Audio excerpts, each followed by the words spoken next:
Good morning. भौतिक विज्ञान की क्लास में आपका फिर से स्वागत है। लास्ट लेक्चर में हमने पोलराइडों के बारे में पढ़ा था और समतल ध्रुवित प्रकाश उत्पन्न करने की जो लास्ट विधि थी, सेकेंड लास्ट विधि, चौथी विधि, वो अपन ने पढ़ी थी। ठीक है, उसमें द्विवर्णता द्वारा अपन ने समतल ध्रुवित प्रकाश उत्पन्न किया था।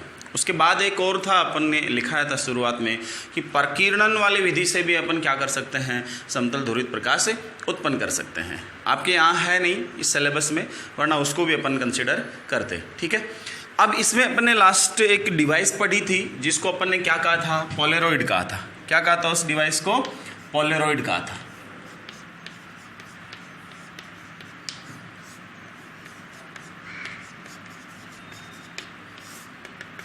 इसके बारे में अपन ने बात करी थी थोड़ी सी कि जब अपन कोई पोलराइड लेते हैं और उस पोलराइड पर अगर अपन अध्रुवित प्रकाश डालते हैं तो उस अध्रुवित प्रकाश के वो अंश, वो घटक जो इस पोलराइड की प्रकाशिक अक्ष के समांतर होते हैं, वो तो अपन को किधर मिल जाते हैं, दूसरी तरफ मिल जाते हैं।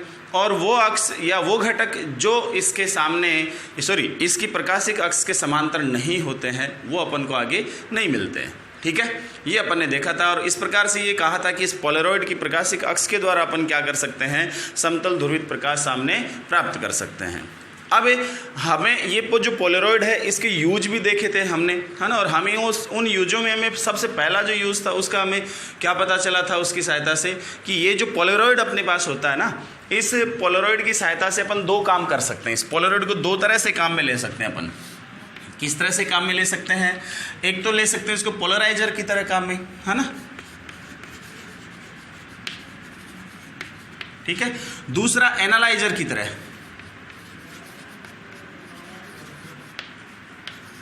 ठीक है। इसको अपन क्या कहेंगे, ध्रुवक, ठीक है। और इसको अपन कहेंगे विश्लेषक। इनकी तरह काम में ले सकते हैं। ध्रुवक का मतलब तो क्या होता है, प्रकाश का ध्रुवण करना। क्या करना? प्रकाश का ध्रुवण करना। यानी अपन दो पोलराइड वाले अगर व्यवस्था लें समांतर, है ना, और इस पोलराइड का जो तल रहेगा वो संचरण की दिशा के क्या रहेगा, लंबवत रहेगा। तो अपन कहें ध्रुवक लेंगे, पहला पोलराइजर लेंगे तो वो क्या करेगा, अपने पास पोलराइड लेंगे, वो पोलराइजर इन ध्रुवक का काम करेगा, समतल ध्रुवित प्रकाश को किस में बदलेगा, समतल ध्रुवित प्रकाश में, या ध्रुवण करेगा प्रकाश का, सामान्य शब्दों में कहें तो। विश्लेषक क्या करेगा? विश्लेषक की सहायता से हम ये पता करेंगे कि जो इसने जो समतल ध्रुवित प्रकाश प्रोड्यूस किया है, यानी इसने अध्रुवित को समतल ध्रुवित में कन्वर्ट किया है, तो वो जो समतल ध्रुवित है वो किस साइड में ध्रुवित है, वाई एक्स में है, जेड एक्स में है, या इन बिटवीन कहीं है, ये देखना है। ये कौन एनालाइज करेगा? ये एनालाइजर करेगा। ठीक है, इसका काम क्या है, ध्रुवित प्रकाश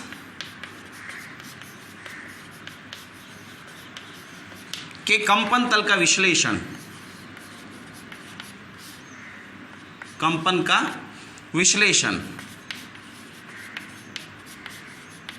ये इसका काम होता है। इसलिए इसको क्या कहते हैं अपन, विश्लेषक कहते हैं, एनालाइजर कहते हैं। दो समांतर ऐसी स्थितियां रहती हैं इनकी, और ये इसका काम केवल और केवल इसको अपने एक जगह सेट कर देते हैं, फिक्स कर देते हैं, और फिक्स करने के बाद इससे क्या होगा, समतल ध्रुवित प्रकाश उत्पन्न होगा। और एनालाइजर जो होगा उसको अपन रोटेट करा सकते हैं, है ना। उस एनालाइजर को अपन ये रोटेट करा करके देख सकते हैं कि किस साइड में इंटेंसिटी ज़्यादा आ रही है, किस साइड में कम आ रही है, और उसके आधार पर अपन बता सकते हैं कि उसका जो कंपन तल है वो किस साइड है। ठीक है, ये वाली स्थिति है। अब होता क्या, देखो ध्रुवक और विश्लेषक में क्या होता है, कैसे काम करता है ये। सबसे पहले अपन क्या करते हैं कि अपने पास समतल ध्रुवित प्रकाश है उसको देखते हैं, ना। अपने पास ये अपने पास एक पोलराइड है, सपोज ये एक अपने पास पोलराइड है, ठीक है। इस पोलराइड की प्रकाशिक अक्ष ये है, ये इसकी प्रकाशिक अक्ष है।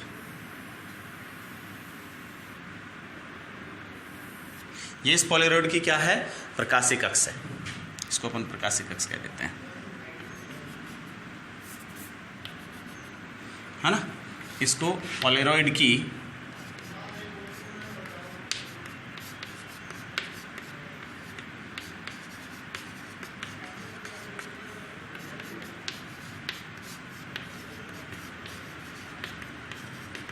अपने शब्दों में अपन इसका अर्थ क्या समझते हैं? ये पास एक्स है। कौन से एक्स बोलते हैं इसको? पास एक्सिस। यानी ये वो एक्सिस है इस पोलरॉइड की कि जिससे प्रकाश समांतर तल, जिसके समांतर जो कंपन होंगे वो प्रकाश क्या होगा? गुजर जाएगा। बाकी को क्या कर देगा? ये रोक देगा। तो ये अपने पास पोलरॉइड है। इसको अपन क्या कहते हैं? ध्रुवक भी कहते हैं। इसको अपन क्या कहते हैं? ध्रुवक। ये अपने पास ध्रुवक होता है। ठीक है, इस प्रकार से रखा हुआ है। आपको इस तरह से थोड़ा सा दिखा है ताकि दिख जाए इसका तल। ऐसे तल रखा हुआ है। इधर से कोई समतल ध्रुवित प्रकाश किरण है वो आपतित होती है इस पर। समझ गए? इधर से कोई समतल ध्रुवित प्रकाश किरण आपतित होती है और इधर समतल ध्रुवित प्रकाश निकलता है। ठीक है, दूसरी तरफ ये जो साइड है, इस साइड आप क्या देख रहे हो कि ये जो समतल ध्रुवित प्रकाश है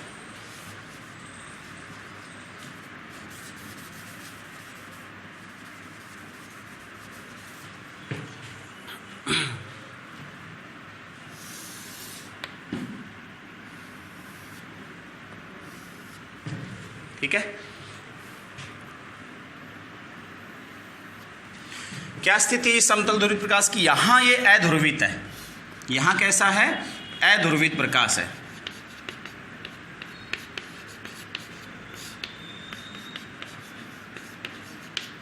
अध्रुवित होने का मतलब आप जानते हो, क्या जानते हो? कि इसके कंपन के जो तल हैं वो सभी संभव स्थितियों में हैं, इस तरह से। ठीक है, ये क्रॉस सेक्शन वाली स्थिति है। इनको अपन क्या कर रहे थे कि ये जो कंपन के तल है सभी स्थितियों में अपन को दिख रहे हैं, इनको अपन किन्हीं पर्टिकुलर दो स्थितियों में अपन क्या कर सकते थे? इनके कंपोनेंट ले सकते थे। और अपन ने बताया था कि अपन इसको इस प्रकार से दिखा सकते हैं, है ना। कंपन का एक तल तो इधर हो सकता है, बाकी कंपन के घटक इधर हो सकते हैं। सपोज ये ऊपर वाली जो स्थिति है और ये वाली स्थिति जो अपन देख रहे हैं, है ना, ये जेड कैप है और ये सपोज कौन सी है? वाई कैप है। अक्स कैप में क्या हो रहा है? इसका तरंग का संचरण हो रहा है। अक्स कैप की डायरेक्शन में कौन है? के कैप, यानी इधर संचरण हो रहा है इसका। समझ गए बात आप? ये वाई जेड तल में है ये पोलरॉइड। ठीक है, और इसकी जो अक्स है ये प्रकाशिक अक्स है, पास अक्स, वो वाई अक्स की तरह, वाई अक्स के पैरेलल है। ठीक है, हमने कहा था कि ये जो सभी कंपन है इस प्रकार के सभी संभव दिशाओं में कंपन, इनको अपन केवल दो साइड में पोलराइज, दो साइड में क्या कर सकते हैं? कंपाउंड ले। ठीक है, तो अपन क्या कर सकते हैं? ये जो अध्रुवित प्रकाश वाली स्थिति थी इसमें जो कंपन की सभी संभव स्थितियां थी, है ना, इनको हम इन दो अक्ष की तरफ कंपोनेंट लेकर के और क्या कर सकते हैं? दिखा सकते हैं। जैसे एक के कंपन तो क्या हो जाएंगे? इस वाई एक्स के अनुदिश, यानी इन बिटवीन। वाई एक्स के समांतर है वो तो वाई की तरफ होंगे ही होंगे, जेड के समांतर कंपोनेंट वो तो जेड की तरफ आ ही जाएंगे। लेकिन इन बिटवीन जैसे यहाँ कोई कंपोनेंट है, यहाँ भी तो संभव स्थितियां हैं ना, तो ऐसी कंडीशन यहाँ है तो उसका एक घटक तो किधर हो जाएगा? वाई की तरफ दिखा देंगे और एक पार्ट, एक घटक किधर दिखा देंगे? जेड की तरफ। तो इस प्रकार से अपने पास और भी कोई स्थितियां हैं तो उन सभी का क्या कर सकते हैं? अपन घटक लेकर के और इन्हीं दो एक्सिस की तरफ क्या कर सकते हैं? निरूपण कर सकते हैं। ये सब अपन ने पहले बताया था। तो ऐसे भी अपन क्या कर सकते हैं? इस अध्रुवित प्रकाश को दिखा सकते हैं। अब क्या होगा? ये जो पोलराइजर अपन ने लिया जिसकी पास एक्सिस ये है, जो कि इसके समांतर है, वाई एक्स के समांतर है, हम क्या करेंगे? इसमें से अध्रुवित प्रकाश को जब गुजारेंगे तो गुजरने के बाद क्या स्थिति होगी वो देखो। गुजरने के बाद क्या होगा? ये जो पोलराइजर, हमने कहा था कि पोलराइजर की जो प्रकाशिक अक्ष है, पास अक्ष जिसके ना पास, यानी इस अक्ष के अनुदिश कंपन ही पास होंगे, बाकी रुक जाएंगे। इसलिए मतलब ये जो कंपन जा रहे हैं वाई कैप के अनुदिश, ये तो क्या हो जाएंगे? पास हो जाएंगे, और इधर वाले कंपन क्या हो जाएंगे? रुक जाएंगे, वो नहीं जाएंगे। इसका मतलब इधर जो कंपन की स्थिति मिलेगी अपन को वो कौन सी मिलेगी? ये वाली मिलेगी। ये किधर कंपन मिलेंगे? किसकी तरफ मिलेंगे? वाई एक्स के समांतर। इसको अपन क्या कहते हैं? समतल ध्रुवित प्रकाश। ऐसा मिला था अपन को,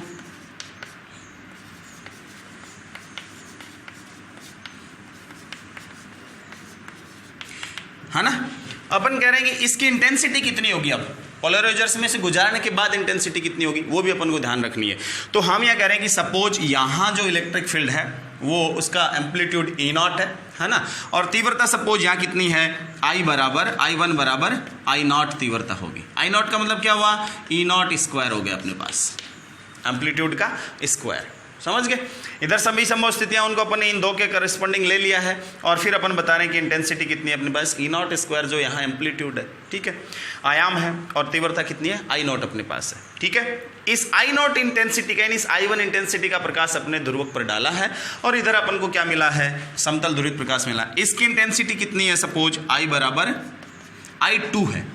अब ये I2 कितनी होगी वो अपन को देखनी है, I2 कितनी होगी। हाँ एक चीज़ और बता दूं मैं, इधर जो इंटेंसिटी होगी ना हमेशा सेम रहेगी, ये ध्यान देना, चाहे कंपन की अवस्था ये रहे, चाहे कंपन की अवस्था ये रहे, चाहे कंपन की अवस्था ये रहे। यानी अगर अपन इस पोलरॉइड की बात करें तो पोलरॉइड को किधर भी घुमा देंगे ना उधर ही अपन को इंटेंसिटी सेम ही मिलेगी इधर आउटपुट में। क्यों?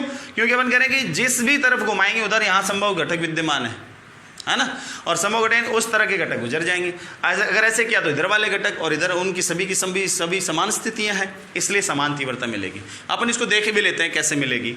तो मैं कहूँगी सपोज ये जो कंपन के घटक मुझे मिले हैं ये किसकी तरफ मिले हैं, वाई की तरफ मिले हैं। तो वाई की तरफ मिले इसका मतलब क्या होगा, मेरे पास जो इलेक्ट्रिक फील्ड है सपोज E1 मैं कहूँ यहाँ, या E2 कह दूँ, एक ही बात है, E2 कह दूँ, उसका कंपोनेंट किधर मिला है मुझे, वाई कैप की तरफ। तो वाई कैप इंटू E0, कौन सा E0, क्योंकि मैक्सिमम एम्पलीट्यूड कितना है E0, और वेरिएशन क्या शो करेगा, ये है तो इलेक्ट्रोमैग्नेटिक वेव ही, तो साइनोसोडल रहेगी। कैसी रहेगी, साइन kx माइनस ओमेगा स्थिति रहेगी। वाई कैप क्या बता रहा है कि पोलराइजेशन वाली स्थिति वो किधर है, वाई कैप के समांतर है। अक्ष क्या बता रहा है यहाँ k के साथ, इसलिए संचरण अक्ष की दिशा में, ये अपन बता रहे थे। तो क्या स्थिति बनेगी अपने पास इंटेंसिटी की, I2 बराबर, I2 का मतलब क्या होता है E2 मॉड स्क्वायर, हाँ आगे sine square kx E0 square, kx minus omega T. ये कितना हो गया I2 बराबर, ये हो गया I0 sine square kx minus omega T. अब यहाँ देखो ये जो k है ये तो संचरण नेता है 2 पाई अपॉन लैम्डा, अक्ष वाला इसकी संचरण की स्थिति को बताता है, दिशा को।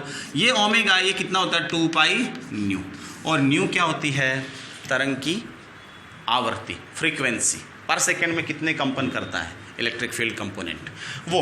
और ये अराउंड इलेक्ट्रोमैग्नेटिक वेव के लिए इस प्रकाश करने के लिए कितना होता है, अराउंड 10⁻15 हर्ट्ज, यानी 1 सेकंड में 10⁻15 बार कंपन, बहुत ज़्यादा मानन। वेरिएशन क्या बहुत तीव्र है। ऐसी स्थिति में अपन क्या करते हैं कि इस टर्म का ऑन एवरेज कर लेते हैं। एवरेज कंडीशन में इंटेंसिटी कितनी आएगी वो अपन को ऑन एवरेज चाहिए, समझ सके। अपन के फ्लक्चुएशन नहीं देखना कि कितनी बार होता है कितना नहीं होता है ना। तो अपन को ऑन एवरेज I2 बराबर I0 तो हाई कांस्टेंट है, इसलिए ये एवरेजिंग हो जाएगी term, sine square kx minus omega T. और आप जानते हो कि साइन स्क्वायर थीटा पूरे साइकिल पे एवरेज वैल्यू कितनी देता है, हाफ, इसलिए इंटेंसिटी I2 कितनी हो जाएगी I0/2। इसलिए यहाँ जो इंटेंसिटी मिलेगी अपन को आउटपुट में वो कितनी मिलेगी I0/2 आधी। यानी कि क्या होता है कि अध्रुवित प्रकाश को जब अपन ध्रुवक पर डालते हैं तो वो क्या कर देता है, समतल ध्रुवित प्रकाश देता है, और अपनी इंटेंसिटी आपतित प्रकाश की कितनी कर देता है, आधी कर देता है। ये स्थिति उसके लिए भी मान्य है कि अगर सपोज ये कंपोनेंट इधर नहीं है, ये कंपोनेंट इधर नहीं थे, ये कंपन की स्थिति इधर नहीं थी, ये प्रकाशिक सपोज ऐसे थी ये प्रकाशिक ऐसे थी, तो अपने पास ऐसी स्थिति मिल जाती कंपन की। ऐसे मिलती तो मेरे पास क्या वेरिएशन होता, केवल यही वेरिएशन होता कि ये जेड कैप वाला गुजरता, ये जेड कैप वाली स्थिति तो जेड कैप वाला कंपोनेंट मिलता मुझे, और ये वेरिएशन होता जेड कैप के बाद में इंटेंसिटी कितनी मिलती है I0/2 ही मिलती। समझ गए। अब स्थिति क्या हो, सपोज मेरे पास ये भी नहीं हो, है ना, और मैं ये कह रहा हूँ कि ये जो प्रकाशिक अक्ष है ये सपोज किसी कोण पर है, प्रकाशिक अक्ष किस पर है, सपोज किसी कोण पर है, तब क्या हो, तब भी बताते हैं क्या होगा, है ना। यानी ये जो प्रकाशिक अक्ष है ये सपोज किसी कोण पर होती है ना। कोण पर होने का, कोण का मतलब क्या है मेरा, कोण पर होने का मतलब ये है कि सपोज अपने पास ये प्रकाशिक अक्ष ऐसे है, ऐसे ना होकर थोड़ी तिरछी होती, कैसे होती, थोड़ी सी तिरछी ऐसे होती, ऐसे होती, तो अपन क्या कर लेते हैं, इसके दो कंपोनेंट ले लेते हैं, ये जेड कैप वाला है और ये कौन सा है, वाई कैप वाला। प्रकाशिक अक्ष ऐसे होती तो हमें समतल ध्रुवित प्रकाश भी कैसा मिलता, ऐसा मिलता, ऐसे कंपनों वाला मिलता, इस तरह से, है ना, ऐसे कंपनों वाला मिलता, यानी इस प्रकाशिक अक्ष से कितना कोण बनाता हुआ मिलता अपन को, थीटा। तो इधर ई नॉट था तो ई नॉट का एक तो क्या हो जाता, ई नॉट कॉस थीटा कंपोनेंट, और इधर कंपोनेंट क्या हो जाता, ई नॉट साइन थीटा। तो मैं E2 क्या लिख देता यहाँ, E2 क्या लिखता, इधर आने वाले प्रकाश को क्या लिखता, Y cap E naught cos theta minus J K cap या जेड कैप, क्योंकि जेड इधर लिया ना अपने तो उस तरफ component, Z cap E not sine theta, और साथ में वेरिएशन तो वही है साइन के एक्स माइनस ओमेगा टी। ठीक है, फिर वही बात इंटेंसिटी देखेंगे अपन E2 I2, तो I2 कितना हो जाएगा, E naught square cos square theta plus E naught square sine square theta, लिखते हो ना, A into I cap plus B into J cap, है ना, इसका मोड का स्क्वायर लेते तो क्या आता है आपके पास, ए स्क्वायर प्लस बी स्क्वायर, ये आपके पास आ गया। I2 यानी I2 अपने पास कितना आ गया, मॉड E2 स्क्वायर, ये ले रहे हैं अपन, और इधर ये आएगा साइन स्क्वायर के एक्स माइनस ओमेगा टी। ये देखो ई नॉट कॉमन आते ही क्या बच गया अपने पास, I2 बराबर ई नॉट स्क्वायर, और ये साइन स्क्वायर वाली टर्म बच गई। इसका फिर अपन क्या कर लेते हैं, ऑन एवरेज कर लेते हैं, क्योंकि वेरिएशन बहुत तेज है, इसलिए I2 बराबर कितना हो गया, ई नॉट स्क्वायर अपॉन 2, यानी आई नॉट अपॉन 2। फिर वही बात, इसका मतलब क्या, इंटेंसिटी क्या रहेगी, चाहे कंपन के तल किधर ही मिले अपन को, इंटेंसिटी हाफ हो जाएगी। इसलिए पोलराइजर का सीधा सा काम क्या है, जो इंटेंसिटी आप इंसिडेंट करोगे अध्रुवित प्रकाश की, उसकी क्या कर देगा, इंटेंसिटी आधी कर देगा, और किसी फिक्स डायरेक्शन में क्या कर देगा, कंप्राइज कर देगा कंपोनेंट्स को। अब क्या स्थिति रहेगी, देखो ये यहां तक की तो थी पोलराइजर की बात, सामान्य बात की पोलराइजर क्या करता है, ये कॉन्सेप्ट आपको याद रखना है। नेक्स्ट स्थिति अपन किसके लिए देखते हैं, ये तो किसकी बात थी, पोलराइजर की थी। नेक्स्ट स्थिति अपन किसके लिए देखते हैं, ये स्थिति थी इसमें, और यहाँ I1 थी I2 थी तीव्रता, जो कितनी थी, I0/2 थी, जानते हैं अपन, कोई दिक्कत नहीं थी, है ना। अब एक चीज़ बताओ मुझे, सेपरेटली मैं एक बात करूँ, यहाँ पर सेपरेटली बात करूँ, सेपरेटली करने का मतलब क्या हुआ, या यहीं पे मैं एक बार और कर दूं थोड़ा सा ऐड, क्या करूं ऐड, कि ये मेरे पास एक दूसरा पोलराइजर है, ये क्या मेरे पास एक दूसरा पोलराइजर है, ये दूसरा पोलराइजर। अब क्या होता है, इस पोलराइजर से भी प्रकाश तरंग गुजरती है दूसरी तरफ, ये वाली स्थिति, ये किसकी तरह काम करेगा, ये विश्लेषक की तरह काम करेगा। दूसरा पोलराइजर अगर मैं यहां रखता हूं तो ये किसकी तरह काम करेगा, विश्लेषक की तरह काम करेगा। अगर इसकी पास एक्सिस भी यही है, अगर इसकी पास एक्सिस भी क्या है, यही है, यानी इसके समांतर है ना, इस घटक के समांतर, तो ये घटक एज इट इज पूरा गुजर जाएगा। और यहाँ I1 I2 इंटेंसिटी है, तो यहाँ भी क्या मिलेगी इंटेंसिटी, I3 बराबर क्या मिलेगा, I2 ही मिलेगा, एज इट इज मिलेगी इंटेंसिटी। और कंपन के तल क्या रहेंगे, यही रहेंगे, एज इट इज मिल जाएगा। लेकिन अगर मैं कहूँ कि ये पास एक्सिस ऐसे नहीं है ना, ये पास एक्सिस तो इसमें ऐसे है, ऐसे, इसका मतलब इसके लंबवत वाली स्थिति है, ये पास एक्स तो ऐसे, ये कंपोनेंट ऐसे जा रहे हैं, तो लंबवत वाली स्थिति है, तो ये गुजरने नहीं देगा, और नहीं गुजरने देगा तो यहाँ इंटेंसिटी आपकी बार कितनी हो जाएगी, 0। आपकी बार इंटेंसिटी कितनी हो जाएगी, 0। इसका मतलब इस एनालाइजर की सहायता से अपन क्या कर सकते हैं, ये बता सकते हैं कि मैक्सिमम इंटेंसिटी किधर मिल रही है। इसका मतलब उसी दिशा में अपने पास क्या है, कंपन की स्थितियां हैं, और ध्रुवित प्रकाश उसी स्थिति में ध्रुवित है। समझ गए, ये एनालाइजर का काम होता है। अब इन बिटवीन कहीं कर दें, यानी इसकी थोड़ी सी स्थिति चेंज कर दें। चेंज करने का मतलब क्या हुआ, चेंज करने का मतलब मेरा ये रहा कि मेरे पास ये जो प्रकाश है ना, इसका कंपन का तल थोड़ा सा चेंज है। चेंज होने का मतलब इन केस मैं इसको थोड़ा सा ऐसे कह सकता हूँ कि ये कंपन की स्थिति मेरे पास इस तरह से है, थोड़ी सी तिरछी टिल्टेड है, और इसका जो अपने पास एक्सिस है, प्रकाशिक एक्सिस, वो ऐसे है। समझ गए, ऐसे होने का मतलब ये ऐसे है ना, ये इसकी स्थिति कैसी है, ऐसी है, तो ये इसके साथ कितना कोण बना रहा है, थीटा। ये स्थिति तो ऐसे है ना, तो ये जो कंपन की स्थिति है वो इसके साथ कितना कोण बना रही है, थीटा कोण बना रही है। अब ऐसी स्थिति में इधर कितना प्रकाश मिलेगा वो देखना जरूरी है, उसकी तीव्रता क्या मिलेगी वो देखना जरूरी है। तो उसके लिए मैं क्या करता हूँ, सपोज इसको दो कंपोनेंट में तोड़ लेता हूँ। ये तो कौन सा रहा, वाई कैप, और एक दूसरा ये कौन सा रहा, जेड कैप। और यहाँ इन केस है ना, इन केस में क्या कहता हूं कि यहां इंटेंसिटी मेरे पास कितनी है, यहां इंटेंसिटी I2 है। कितनी इंटेंसिटी है, I2 है। ठीक है, यहां कंपोनेंट में मैं कितना मान लूं, I2 का मतलब कितना मानूं मैं, E2 mod स्क्वायर मानूं। समझ गए। इसका मतलब इस प्रकाश तरंग का यहाँ ये जो पोलराइज मिल रही है इसका कंपोनेंट है वो मेरे पास क्या रहेगा, एक तो इस तरफ रहेगा, एक इस तरफ रहेगा। ये स्थिति क्या रहेगी, यहाँ पर थीटा कोण वाली रहेगी। यहाँ कोण कितना रहेगा, थीटा। ठीक है, यानी ये इसकी प्रकाशिक अक्ष से कितने कोण पर है, थीटा कोण पर। ठीक है, अब क्या स्थिति रहेगी, स्थिति अपने पास क्या रहेगी कि इसका एक कंपोनेंट इधर, एक इधर होने का मतलब क्या हुआ, इधर एक तो E2 कॉस थीटा और एक E2 साइन थीटा। अब ये जो इसके समांतर वाला कंपोनेंट है वो तो गुजर जाएगा, लेकिन ये इधर वाला कंपोनेंट नहीं गुजरेगा, इधर वाला कंपोनेंट नहीं गुजरेगा। तो क्या होगा, तो इधर जो तीव्रता होगी वो क्या होगी, देखो I3 होगी, इधर तीव्रता क्या होगी, I3 होगी।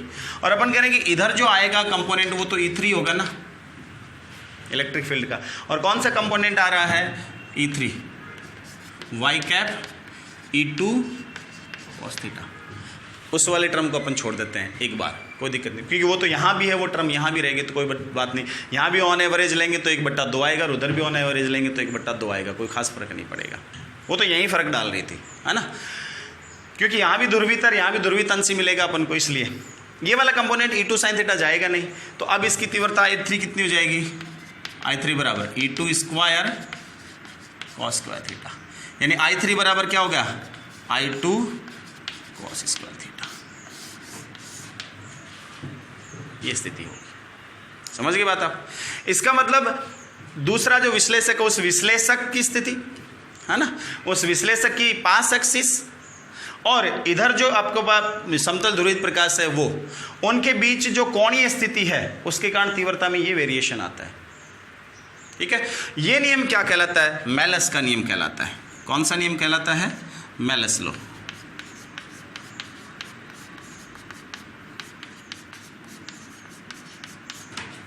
ये मेलस नियम कहलाता है जो आज हम पढ़ने वाले हैं। मैं हेडिंग डाल देता हूं, मेलस का नियम। किसका नियम, मेलस का नियम।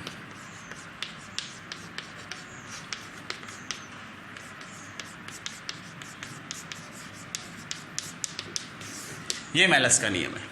मेलस क्या करता है, अगर किसी समतल ध्रुवित प्रकाश को अपन विश्लेषक पर डालते हैं तो समतल ध्रुवित प्रकाश और विश्लेषक की पास अक्ष, समतल ध्रुवित प्रकाश का कंपन तल और विश्लेषक का ये पास अक्ष, इनके बीच जो कोण है थीटा, अगर वो आपको दिया गया है ना, तो उस स्थिति में इस विश्लेषक के निर्गत जो प्रकाश होगा I3, वो I या जो भी कहें अपन, I जो निर्गत प्रकाश होगा, उस निर्गत प्रकाश की जो तीव्रता होगी वो क्या रहेगी, उस कोण थीटा की कॉज्या के स्क्वायर के समानुपाती होगी। यानी वो ये कहता है कि सामान्यतः अपन लें, सामान्य क्या स्थिति लें, कि वो ये कहता है कि सामान्य स्थिति में ये कहूँ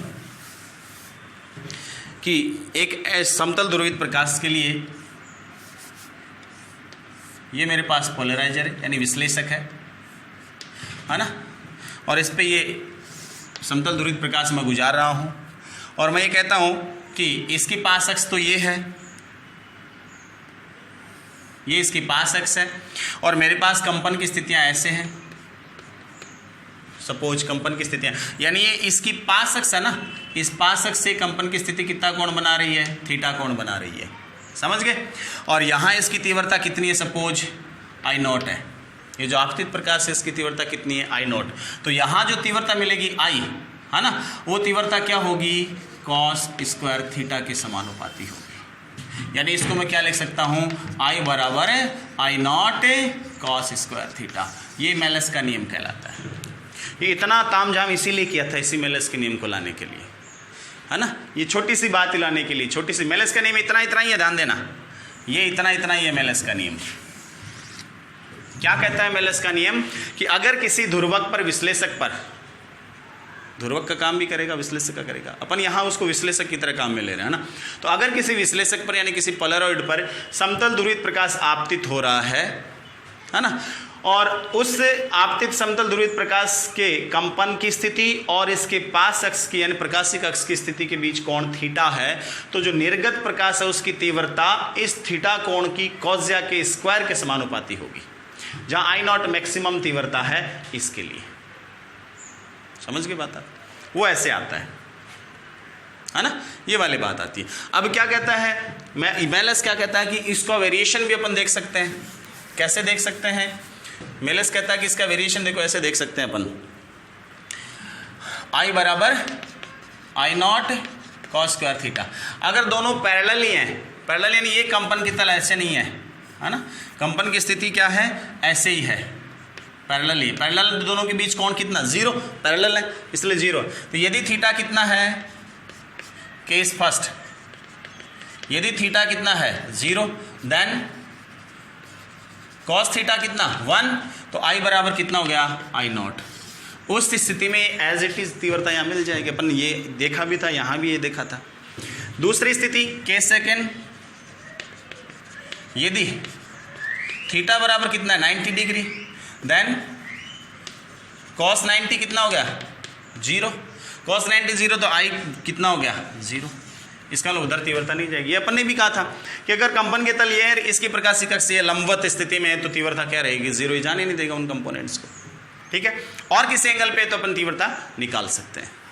ये मेलस का नियम था कि इस प्रकार से वेरिएशन होता है अपने पास तीव्रता में। मेलस ने लास्ट में ये बताया था, है ना। व्यवस्था क्या रहती है, ये वाली। अब बात कहाँ जाती है, देखो ये कौन है ना, ये थीटा कौन, ये किस किस के बीच है, इस कंपन की स्थिति और इसकी प्रकाशिक अक्ष के बीच कौन है। तो अपन एक काम कर सकते हैं, ये जो कंपन की स्थिति कब मिलेगी, इसकी ये स्थिति कब मिलेगी, जब इसकी प्रकाशिक अक्ष ऐसी होगी, ये तो तभी मिलेगी ना। ये कंपन की स्थिति कब मिलेगी, ये तो तभी मिलेगी जब इसकी प्रकाशिक अक्ष कैसी हो, ऐसी हो, ऐसी इसकी प्रकाशिक अक्ष हो, तभी तो ये कंपन की स्थिति मिलेगी। क्योंकि ऐसी प्रकाशिक अक्ष तो ये कंपन इधर जा पाएंगे, और तो ये कंपन यहाँ थीटा कोण बना पाएंगे इसकी प्रकाशिक अक्ष के साथ, है ना। तो कहने का मतलब हम इसके और इसके बीच ये थीटा कोण बता रहे हैं, तो कंपैरेटिवली अपन ये भी तो कह सकते हैं कि इसके और इसके अक्ष के बीच कोण है ये।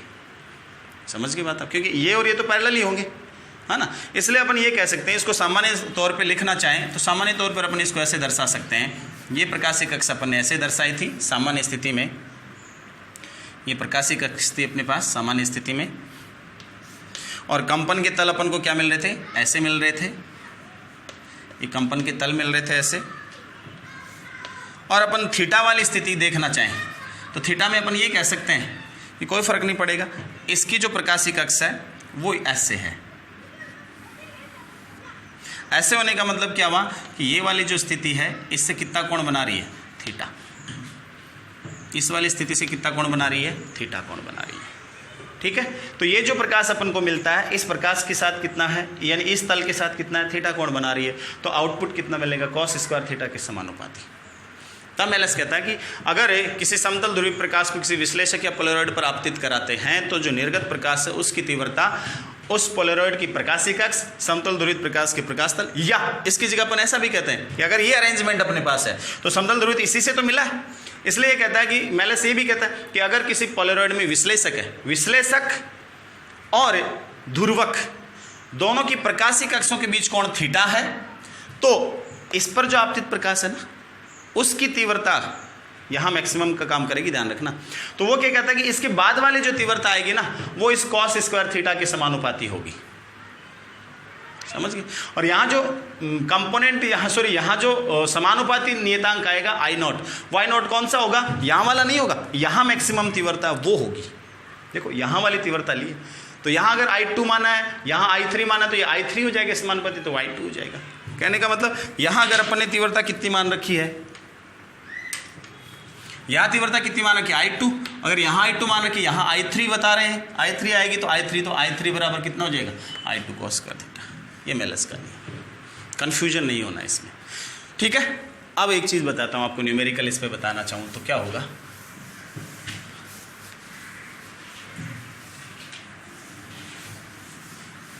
ये मेलस का नियम है। आपको कितना सा याद रखना है, नियम जो अभी ऊपर ऊपर बताया ना उतना सा याद रखना है, एग्जाम में आए तो वही लिखना है मेलस का नियम, ये ध्यान रखना। बस डायग्राम ये बता सकते हो, यहाँ तीव्रता आपके पास सपोज आई नोट है।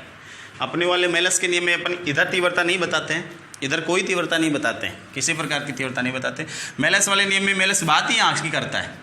मेलस कहाँ की बात करता है, बात ही यहाँ की करता है कि ये जो ध्रुवित प्रकाश आपको मिल रहा है इसकी तीव्रता सपोज आई नॉट है, तो यहाँ जो तीव्रता मिलेगी आई, वो क्या होगी, आई नॉट कॉस स्क्वायर थीटा, ये होगी यहाँ जो प्रकाश आएगा उसकी। मेलस इतना से बात करता है, ये डायग्राम बनता है उसके, ये वाली बात है। अब आप कहाँ कन्फ्यूज होते हो, आप कहाँ कन्फ्यूज होते हो, कन्फ्यूजन की स्थिति ये बनती है, देखो क्या बनती है, मैं बता रहा हूँ कि आपको यहाँ तीव्रता कितनी है I1, क्या बता रहा हूँ आपको कि यहाँ तीव्रता कितनी है I1, उसका मान कितना है I नॉट यानी E नॉट स्क्वायर, ठीक है।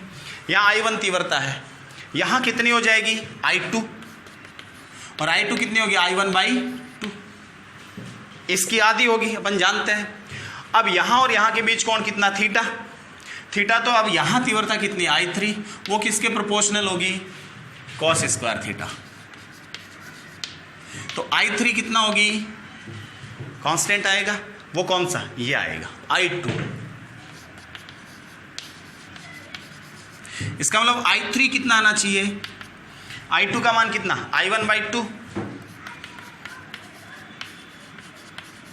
और I1 को मैं कितना ले रहा हूँ I3 बराबर I1 कितना है I नॉट है, तो ये कितना हो जाएगा I नॉट/2।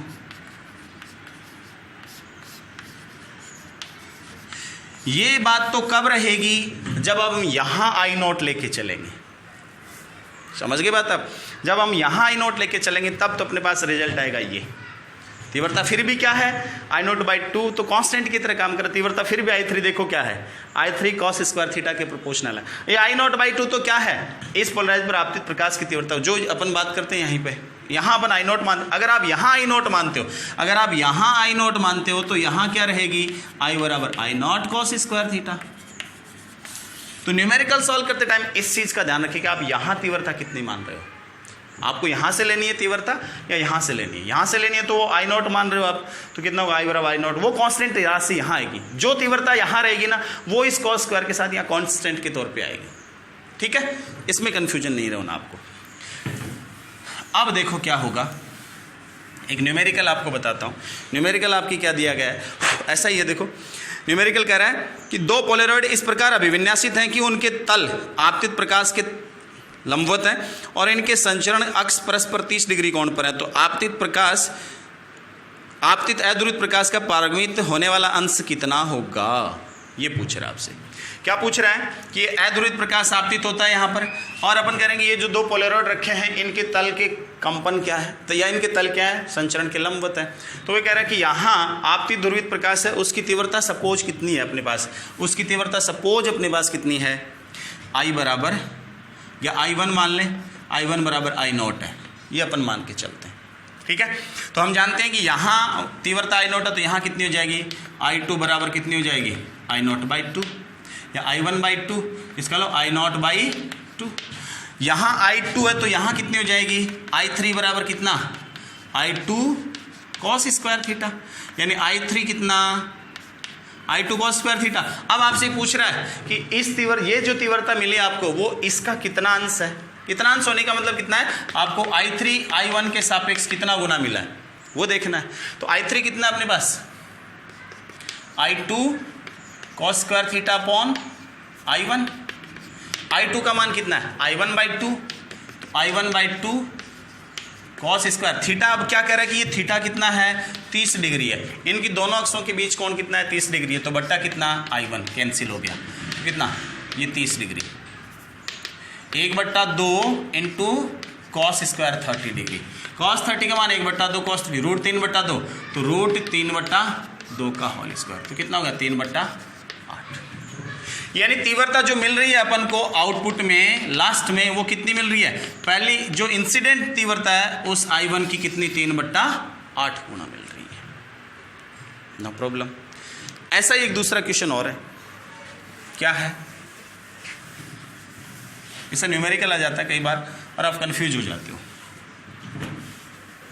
तब आपको बताए। कंपटीटिव एग्जाम में भी इससे बहुत न्यूमेरिकल आते हैं। नेक्स्ट क्या बोल रहे हैं आपको, ऐसा ही क्वेश्चन हो रहा है, वगैरह कि एक ध्रुवक और विश्लेषक के अक्ष एक दूसरे के समांतर हैं तो निर्गत तीव्रता I नॉट प्राप्त होती है। देखो बात सुनो उसकी, कि ये यानी ये एक ही बात है, ये और ये समांतर है, यानी ये कंपन इधर नहीं है, ये इधर है ना। समांतर होता तो तीव्रता इधर कितनी मिलती, I नॉट। अपन जानते समांतर का लो थीटा बराबर कितना 0 डिग्री, इसलिए I अगर यहां सपोज I2 है तो इधर कितनी है I3 कितना होता है I2 cos स्क्वायर थीटा, है ना। वो ये कह रहा है कि अगर थीटा कितना है 0 डिग्री, समांतर निकालो 0 डिग्री का मतलब I3 बराबर I2 cos 0 का मतलब 1, तो I3 बराबर I2, और वो कितनी बता रहा है I नॉट। इसका मतलब I2 किसके बराबर है I नॉट के बराबर। ये बात तो उसने कहती, हमें यहाँ तीव्रता पता चल गई है। देखना इस बात से, उसकी समांतर वाली बात से कहाँ तीव्रता पता चल गई, यहाँ। अब क्या कह रहा है, यदि विश्लेषक को 45 डिग्री से घुमा दिया जाए, अब ये कह रहा है, अब ये क्या कह रहा है कि अगर ये थीटा जो है ना इस विश्लेषक का एक्स है वो इतना घुमा दूं, कितना 45 डिग्री, तो अब तीव्रता कितनी होगी, वही बात। तो तीव्रता I3 बराबर कितना I2 into cos square 45 degree. I3 बराबर I2 का मान कितना है अपने पास I नॉट इंटू कॉस 45 1/√2, तो I3 बराबर कितना हो जाएगा I नॉट बाई 2। ठीक है, तीव्रता इसकी क्या I नोट की क्या मिलेगी, अब आधी मिलेगी। ठीक है, ये आपके पास है मेलस लॉ, और दूसरा कौन सा, उसका एग्जाम्पल। ठीक है, और आपसे न्यूमेरिकल कैसे सॉल्व करवाता है वो भी आपको बता दिया, कन्फ्यूजन आपको कहाँ होता है वो भी बता दिया। ठीक है, अगर यहाँ से स्टार्ट करना आपको तो बताइए कि ध्रुवक आधी कर देगा, अगर यहाँ तीव्रता दी गई है तो आपको मेलस का लॉ सीधा सीधा देता है cos स्क्वायर थीटा के समानुपाती। ठीक है, आज के लिए इतना ही। ये चैप्टर आपका कंप्लीट हो गया है, नेक्स्ट चैप्टर अपन स्टार्ट करेंगे नेक्स्ट लेक्चर में। धन्यवाद।